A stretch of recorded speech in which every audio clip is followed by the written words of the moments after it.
कार्यक्रमाचं प्रस्तावित करण्यासाठी मी मनोजी सूर्यवंशी यांना विनंती करतो. मनोजी हे व्यवसायाने स्ट्रक्चर इंजिनियर म्हणून गेली 25 वर्षापासून लातूरमध्ये काम करतात. लातूर जिल्हा व मराठवाडा परिसरातील जवळपास 6000 इमारतीचे डिझाईन आजवर त्यांनी दिले आहे. ते Indian society of structure engineer Mumbai या संस्थेचे सदस्य आहेत. Association of architect and civil engineer Latur जिल्हा या संस्थेचे संस्थापक अध्यक्ष आहेत. लातूर भारतीय जनता पार्टीमध्ये जिल्हा उपाध्यक्ष म्हणून त्यांचं दायित्व आहे. तसेच कल्चरल स्टडी रिसर्च सेंटर या संस्थेचे जे उपाध्यक्ष आहेत. हिंदूंना जागृत करण्यासाठी भारताचा इतिहास, शत्रुभोग, देशासमोरील समस्या अशा अनेक विषयावर ते व्याख्यान देतात. अशा प्रत्यक्ष जनतेवर समाजातील गंभीर समस्या सर्वांना जय श्रीराम. जय श्रीराम. जय श्रीराम. जय श्रीराम. कल्चरल स्टडी आणि रिसर्च सेंटर तसेच विरोधा संघटना त्यासोबतच शहरातील विविध हिंदुत्वाच्या संघटना आणि तरुण यांच्या सर्वांच्या संयुक्त विद्यमाने आजच्या या व्याख्यानाच्या कार्यक्रमाचे आयोजन या ठिकाणी करण्यात आलेलं आहे. व्याख्यानाचा विषय आपल्या सगळ्यांना माहिती आहे, छत्रपती शिवाजी महाराजांचा धर्मविषयक दृष्टिकोन. आजच्या आपल्या कार्यक्रमाचे वक्ते सन्माननीय सच्चिदानंद आहेत. आपल्या कार्यक्रमाचे प्रमुख पाहुणे आहेत जोगेंद्रसिंहजी चव्हाण, कार्यक्रमाचे अध्यक्ष सन्माननीय डॉक्टर व्यंकट गोलफुके, आणि माझ्या समोर उपस्थित असलेले शहरातील व परिसरातील सर्व शिवप्रेमी, धर्मप्रेमी आणि देशप्रेमी बंधू भगिनी. Cultural study and research centre ही जी संस्था आहे, ही संस्थेचे प्रमुख आहेत डॉक्टर गोलफुके सर, त्यासोबतच लक्ष्मीकांतजी, मी स्वतः त्यामध्ये आहे, मोरे सर आहेत, अरुणजी अग्रवाल आहेत, नामदेवजी आहेत. अशा आम्ही सर्वजण काही व्यवसायातील लोक आहोत.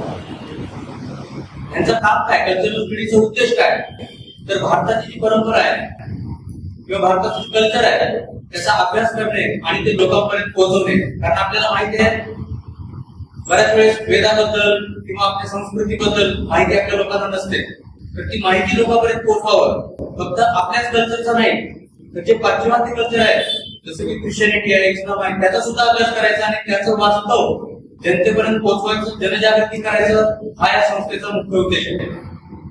त्यासोबतच विरोधा संघटना, नाव तर बहुतेक परिचित आहे सर्वांना. लव जिहादमध्ये, गोरक्षणामध्ये आणि हिंदू जनजागृतीमध्ये खूप चांगलं काम संघटना करते. मित्रांनो, जेव्हा आम्ही एकत्र बसत असतो, चर्चा करत असतो, वेगवेगळ्या कार्यक्रमाचं नियोजन करत असतो, त्यावेळेस अनेक विषयावरती चर्चा होते.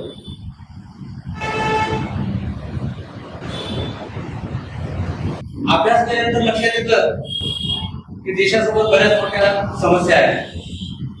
अज्ञानामध्ये सुख असतं आपल्याला माहिती आहे, जर ज्ञान नसेल तर सगळं अभ्यास झालाय असं वाटतं.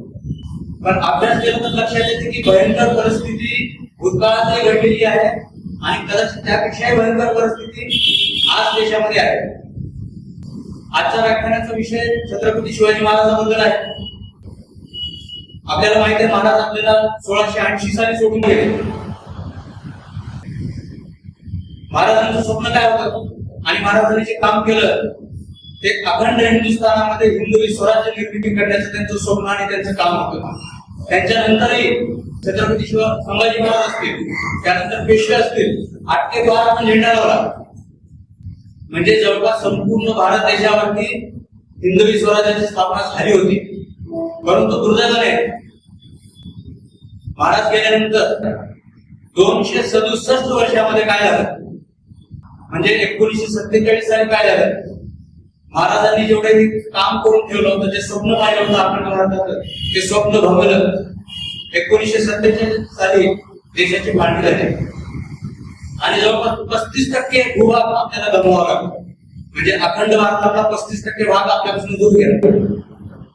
त्यापूर्वी अफगाणिस्तान म्हणजे 47ला तर बांगलादेश आणि पाकिस्तानची निर्मिती झाली. त्यापूर्वी अफगाणिस्तान आपल्यापासून गेलेलं आहे, भारतातलं श्रीलंका, तिबेट, म्यानमार बरेच.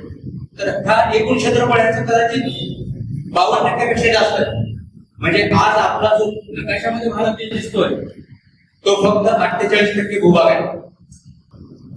आणि त्या 48%मध्ये आज आपण कदाचित 70% शिल्लक राहिलो.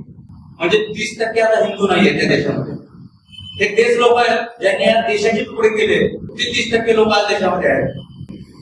हे झालं मागची गोष्ट. सध्या देशामध्ये काय चालू आहे? मोठ्या प्रमाणामध्ये धर्मांतरण चालू आहे. लातूरमध्ये एक चर्च आपल्याला माहित होतं, कृपासदनचं होतं. आज लातूरमध्ये 50 पेक्षा जास्त चर्च आहेत. ख्रिश्चनांचं धर्मांतरण करण्याचं प्रमाण खूप मोठ्या प्रमाणात आहे, अगदी सायलेंटली ते चाललंय. मुस्लिमांचं कसं आहे, वेगवेगळ्या प्रकारची जिहाद आपल्याला माहित आहे. लव्ह जिहाद आहे, लँड जिहाद आहे, हलाल जिहाद आहे. आताच नवीन आपण ऐकलं कॉर्पोरेट जिहाद आहे, कॉस्मेटिक जिहाद आहे. जिहादचे अनेक प्रकार आहेत मित्रांनो. असं काही 4-5 नावं घेऊन ते संपणार नाहीये. जिहादची डेफिनेशन जर आपल्याला समजली तर त्याचे प्रकार कळतील. जिहाद म्हणजे संपूर्ण जगावर, भारत देशावर इस्लामची स्थापना करण्यासाठी जे जे काही करावं लागतं त्याला जिहाद म्हणतात. ते त्यांचं काम निरंतर चालू आहे. ह्या धर्मांतरणामुळे काय झालं, आज भारत देशामध्ये आपल्या एकूण राज्यापैकी 9 राज्यामध्ये आपण अल्पसंख्याक झालेले आहोत. म्हणजे 50% पेक्षा कमी हिंदू 9 राज्यामध्ये. जवळपास 200 जिल्ह्यामध्ये, साधारण 900 जिल्हे असतील, 800 समथिंग काहीतरी जिल्हे आहेत भारत देशामध्ये. त्यातल्या 200 जिल्ह्यामध्ये आणि सगळे बॉर्डरच्या साईडचे जिल्हे आहेत, तिथं हिंदू अल्पसंख्याक झाला ह्या धर्मांतरणामुळे. मोठ्या प्रमाणात घुसखोरी आहे. जवळपास 5 कोटीपेक्षा जास्त घुसखोर देशामध्ये आहेत, जे बांगलादेशी, पाकिस्तानी, रोहिंग्या नागरिक आहेत. आपण बघतोय पेपरमध्ये, ऐकतो, टीव्हीवर पाहतो, जिथं गणेश उत्सव साजरे होतात, जिथं नवरात्र साजरे होतं, ते पिंडम झाले जातात, तिथं दगडफेक केली जाते, रेल्वेवर दगडफेक केली जाते. लँड जिहादचं तर भयंकर प्रकरण आहे, आपल्याला सगळ्यांना माहिती आहे. कदाचित ते आकडे एक्झॅक्टली मला सांगता येणार नाही. 12 लाखापेक्षा जास्त एकर, 12 लाख एकरपेक्षा जास्त जमीन आज वक्फ बोर्डाच्या नावावरती आहे. म्हणजे भारत देशातली उरलेला जो 70% भारत होता, त्यातली सुद्धा भूमी त्यांच्या ताब्यात झाली आहे. असं भयंकर प्रकारचं षडयंत्र आज देशामध्ये चालू आहे, ज्यामुळे आपला धर्म, आपला देश संकटात आहे. याच्यावर उपाय काय? काही उपाय सरकारने करायचे, कायदे करावे लागणार आहेत. लोकसंख्या नियंत्रणाचे कायदे करावे लागणार आहेत. घुसखोर बाहेर काढण्याचे कायदे करावे लागणार आहेत. त्या व्यतिरिक्त आपण काय करू शकतो? हिंदू म्हणून आपण सगळ्यात पहिल्यांदा आपल्या गाढ झोपेंना आपण जागे होण्याची गरज आहे, एकत्रित होण्याची गरज आहे. आणि ह्या सर्व समस्यावरती एक रामबाण उपाय आहे. कोणता रामबाण उपाय? महाराजांनी दिलेला आहे, जो आजचा आपला विषय आहे, घर वापसी. कारण बघा, एखादी स्त्री, एखादी महिला, स्त्री ही जननी असते. आपल्या हिंदू धर्मातून ती जर त्या धर्मामध्ये गेली तर हिंदू धर्माचा वंश कायमस्वरूपी थांबतो आणि धर्म म्हणत नाही, त्या पंथाचा वंश चालू होतो. एकतर अशा पद्धतीनं वर्षाला 5 लाखापेक्षा जास्त मुली धर्मांतरित होत आहेत, लव्ह जिहादाने पळवून देण्याच्या माध्यमातून. आणि त्यांची संख्या तर बऱ्याच मोठ्या प्रमाणात वाढते, आपल्याला माहिती आहे. म्हणजे कदाचित जनगणना झाल्यानंतर लक्षात येईल की आता मी जे आकडे सांगितले 30%, 70%, कदाचित त्याच्यापेक्षा फार भयानक वास्तव आपल्या कदाचित समोर येईल. अशी आजच्या देशाची परिस्थिती आहे. महाराजांनी काय दिलं आपल्याला? रामबाण उपाय, घर वापसी. काय झालं होतं? 1666ला छत्रपती शिवाजी महाराजांनी आग्र्याहून स्वतःची सुटका करून घेतली. त्यानंतर औरंगजेब प्रचंड चिडला आणि त्याने मिर्झा राजा जयसिंगला आदेश दिला की मराठी साम्राज्यावरती हल्ले करा. त्या एका हल्ल्यामध्ये त्यांच्या हाताला नेताजी पालकर लागले. इतिहासकार इथं समोर आहेत आपल्या, कदाचित मी सांगतोय बरोबर असावं कारण मी त्याचा अभ्यास केलेला आहे. नेताजी पालकरांना अटक झाली आणि जवळपास 10 वर्ष नेताजी पालकर औरंगजेबाच्या कैदेमध्ये राहिले, त्यांच्या सेवेत राहिले. त्यानंतर त्यांनी त्यांची सुटका करून जेव्हा ते महाराष्ट्रात परत आले त्यावेळेस महाराजांना ते भेटले आणि धर्मात परत येण्याची इच्छा व्यक्त केली आणि महाराजांनी नेताजी पालकरांना धर्मामध्ये परत भेटलं. तो दिवस म्हणजे 19 जून 1676 बजाजी निंबाळकर एक उदाहरण आहे ज्यांना महाराजांनी परत धर्मात घेतलं होतं. तर 19 जून हा दिवस जवळपास आपल्याला इतिहास माहित असतो पण विस्मृतीत गेलेला दिवस होता. मला वाटतं आजचा जो हा कार्यक्रम आहे कदाचित हा पहिला कार्यक्रम असेल. आज जो संपूर्ण महाराष्ट्रात किंवा भारतात साजरा होणारा हा पहिलाच कदाचित असेल. आय साहेबांना कदाचित माहित असेल कुठे हा कार्यक्रम साजरा केला जातो की नाही, हा दिवस साजरा केला जातो की नाही. कदाचित हा पहिलाच दिवस आहे. आपण सर्व त्याचे साक्षीदार आहात आणि ह्या cultural study and research centre आणि विरोध संघटना आणि हिंदुत्वाच्या संघटनेच्या माध्यमातून हा कार्यक्रम इथे साजरा केला जातो. ही खरोखरच आपल्या सर्व लातूरकरांसाठी आपल्या सर्वांसाठी अभिमानास्पद गोष्ट आहे.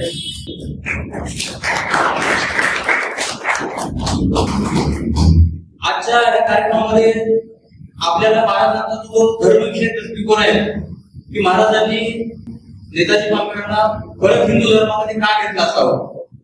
कारण आज जे आपल्या कानावर पडतं काही तथाकथित पुरोगामी लोक, काही कम्युनिस्ट लोक आणि काही राजकारणी लोक राजकीय स्वार्थासाठी अनेक वेगवेगळे चुकीच्या पद्धतीचे नॅरेटिव्ह सेट करतात. काय म्हणतात, छत्रपती शिवाजी महाराज हे सेक्युलर होते. सेक्युलर शब्द जेव्हा होता तरी का इंग्रजांची देण आहे सेक्युलर शब्द. फक्त एकच धर्म होता भारत देशामध्ये त्याच्यामुळे सेक्युलर असल्याचा काही प्रश्न येत नाही. दुसरं महाराजांबद्दल काय सांगितलं जातं, त्यांच्या सैन्यामध्ये कुणी म्हणते 40%, कुणी म्हणते 70%, 80% लांब चाललेले लोक असतात. कदाचित असा काळ येईल की 100% मुस्लिम होते असंच म्हणायला चालू करते. म्हणजे अशा पद्धतीचे फेक नेरेटिव्ह देशामध्ये आपले चालतात राजकीय स्वार्थापोटी. महाराजांनी मस्जिद बांधून दिल्या असं पण सांगितलं जातं. असे अनेक संभ्रम आहेत, असे अनेक दिशाभूल खोटे नेरेटिव्ह आहेत. त्या सर्व प्रश्नांचं उत्तर या कार्यक्रमाच्या माध्यमातून आणि आपल्या वक्त्यांच्या माध्यमातून आपल्याला मिळणार आहे. हेच या कार्यक्रमाचं आयोजन करण्यामागचा आमचा प्रमुख उद्देश आहे. आज आपल्या लातूरमध्ये अनेक मोठे मोठे हॉल आहेत जिथे आपण कार्यक्रम करू शकलो असतो. पण आपण जीवराज भवन आपण निवडलं. त्याचे कारण हेच आहे की एक जो सगळ्यात मोठा नेरेटिव्ह आपल्या देशामध्ये जो पसरवला जातो ते म्हणजे शीख हा धर्म आहे, जैन धर्म आहे, बौद्ध धर्म आहे, हिंदू धर्म आहे. वास्तविक हे सगळेच हिंदू आहेत आणि सर्वांनाच आपल्याला सोबत मिळून या विषयामध्ये काम करायचंय आणि त्याची सुरुवात म्हणून आम्ही हा जैन धर्मियांचा जीवराज भवन कार्यक्रमासाठी निवडलेला आहे. कार्यक्रम असेल तो बौद्ध विहारामध्ये आपण करू कारण सर्वांनाच आपल्याला सामावून घ्यायचं आहे. कारण हिंदूची व्याख्या खूप व्यापक आहे. कदाचित ते व्यक्ती सांगतील प्रस्तावना करतो जास्त वेळ मी घेणार नाहीये. जाता जाता फक्त एवढं सांगेन, आयोजक म्हणून एक खंत आहे. हा एक कौटुंबिक प्रोग्राम आहे कारण तुम्ही आम्ही सर्व हिंदू आहेत, एकच फॅमिलीतले आपण आहेत म्हणून मी बोलतोय. कार्यक्रम ठेवत असताना एकच भीती असते, लोक किती येतील. मी सुरुवातीला श्रोते जण येत होते तेव्हा बोललो की एखादा भंडाऱ्याचा कार्यक्रम असेल, भोजनाचा कार्यक्रम असेल तर खूप मोठ्या प्रमाणात संख्या येते. पण व्याख्यानाचा कार्यक्रम जेव्हा जेव्हा आम्ही ठेवला त्यावेळेस बराच वेळ वाट पाहावी लागते आणि जेवढी अपेक्षित संख्या असते त्यापेक्षा कमी लोक येतात. तरी सुद्धा एक आनंदाची बाब म्हणजे आजची संख्या खूप चांगली आहे. त्यामुळे मी मनपूर्वक सर्वांचे आभार व्यक्त करतो आणि माझं प्रास्ताविक इथे थांबतो. धन्यवाद.